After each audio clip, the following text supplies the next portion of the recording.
This September, Yes. September 16. So mag-iisang buwan pa lang.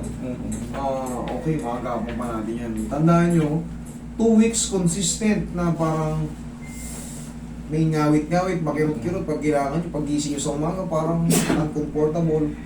2 weeks consistent, pa-check nyo kagad kasi pag umabot ng ano yan, lalo kung kayo ay tumataas yung FBS nyo o nagiging diabetic kayo, agresibo yun. So tignan natin kung nag-proceed na siya kagad. Ano naman na, medyo pumupa na kasi Gusto natin. dati may ano, parang maga dito yung masa. Anong ginawa mo para ma-avoid yung ano, maiwasan yung... Actually, nagpamasahe po ako. Kaso lang, syempre nalamog. Noong kinabukasan, 17, 18, sobra talagang sakit. Kailangan alalayan Yun yung ko. ano eh. Hindi ko Alam niyo, naitataas yung aking Alam braso. niyo po, madalas ko na yung ibinibili dito sa video. Meron kasing pagkakataon na kinukonsider nila as lamig-lamig lang, lamig. Mhm. Kaya, dudurugin natin yung lamig. Yun nga po, maraming nadidisgrasya sa ganon. Kailangan pag-aralan natin lahat. Tayo mga masahista, tayo mga nagtitherapy. Medium type lang, hindi naman kailangan sobrang diin. Kasi kawawa yung pasyente. Kawawa yung pasyente. May up, yan o.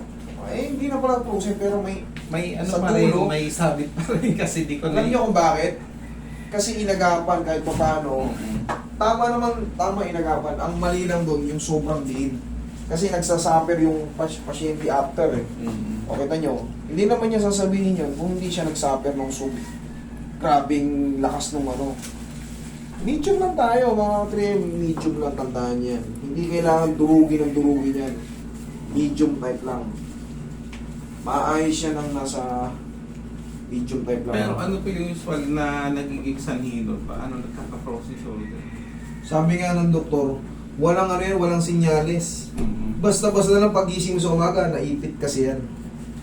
Tama kasi Parang nangawit ka lang. Tapos, syempre, konti lang siya, disregard mo lang. Eh ngayon, ano bang, pag naglalakad tayo, ganito ba tayo maglakad? Nakaipit para hindi magalaw? Hindi. Kaya ngayon, day by day, habang lumilipas, nagkukuskusan siya na balik kasi naipit mo ng ano, lumis ng konti. Eh ikaw naman, syempre, tayo magkatrabaho. Ano bang pinangaabot natin? Anong kadalasan pinaabot? Bibig?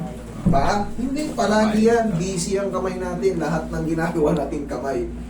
So, day by day, nakakapag-ipon siya ng ano. Pero buti nga ikaw, ano ka eh, kumbaga, alisto ka eh. Ilang linggo pa lang, pinapasikaso mo na kasi darating ang panahon na ngayon, alam mo pa dito yung sa dulo, masakit. Susunod yan, ganito na lang yan. Sa loob ng 2 buwan, baka magulat ka, ganito na. 3 buwan, kalahati na. Kaya palagi kong binibini sa inyo, 2 weeks consistent, may pain, revisahin mo na, paribesa mo na. Pinayos naman ni sir, kaso nagre-reklamo siya dahil nalamog ng todo, sobrang pain. Sinandiyan pa rin eh. So masabit pa rin yung akin braso, di ko pa rin maigalaw na maayos. Ako na mag-aayos ito, relax na. Tsaka pagka, syempre, pag kulang ka sa kalat sa ganito, hindi niya alam yung ibibili niya after. Hindi niya alam yung ibibili niya after kung paano gagawin mo para ma-avoid yung ano. Syempre, pag bagong adjust, still may ano pa yan. May trauma pa yan sa loob. So, i-avoid mo muna magbuhat ng sobrang bibigat. Pero kung yung mga lightweight lang, okay lang. For the ano lang, for the meantime, kasi nga, bagong adjust eh. So, huwag mo muna pakapuyansa kasi nga. Papalitan ko yung position nito, itong head humerus na yan, aangat yan, paangatin ko yan. So, yun nga, hindi na muna ako nagdadala ng aking laptop pagka uuwi. Sa kaliwa ka muna. Oo. Kahit mga 3 to 4 days lang naman yun. Kasi pag bagong adjust, kahit pa paano, iyan mo muna, alalayan mo kasi nga, baka bumalik na naman. Yun nga. Ito kasing head humerus natin, gumagalaw to. Kaya nga nang sabi ko, sa walking lang gumagalaw yan. Kaya nag-alala na po ako. Kailangan sabi ko may pamasahe ko kasi baka bumalik. Ganito lang, tingnan mo, minamasas kita, umaaray ka ba? Pero nararamdaman mong nadidiinan. O, ganyan lang ang tama, medyo. Eh, nakikita nyo naman, dinidiinan ko. Pero, hindi siya nagre-reklamo kasi pwede kong diinan yan eh.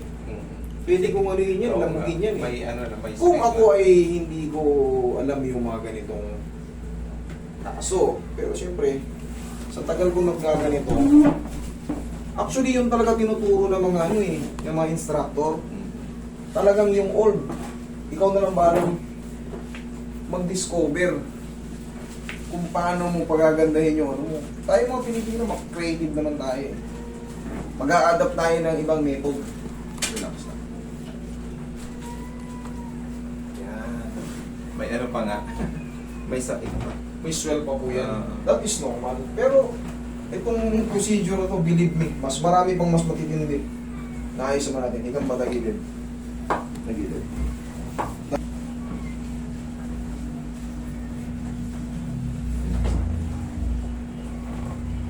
Okay na pa.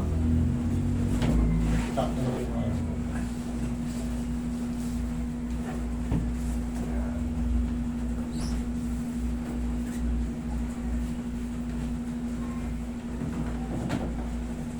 Okay, relax lang po. Yan, lagyan mo lang. Lagyan mo lang. Yan. One more. Okay. Relax lang.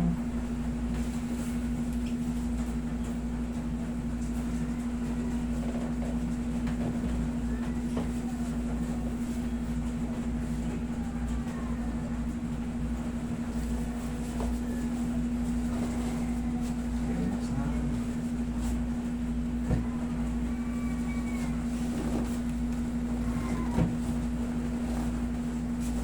Diyan ka lang. Relax lang. Inhale. Exhale.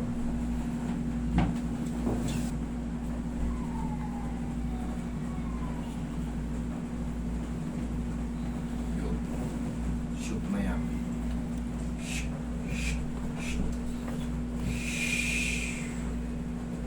Kanina, yan o, sa ganyang ano, okay o. Okay, tapos, o.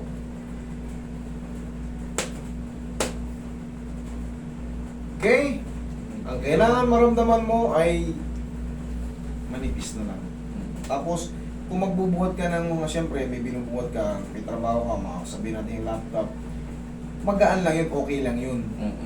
Walang problema. Pero kung nagbubuhat ka ng mga iba pang bagay, kunyari, siyempre, iba-iba tayo ng daily routine sa bahay. Baka yung mga mineral, ikaw pa magsasampa, huwag na. Sila na lang. Kung mga laptop lang, no problem. Okay? Thank you po. Thank you po.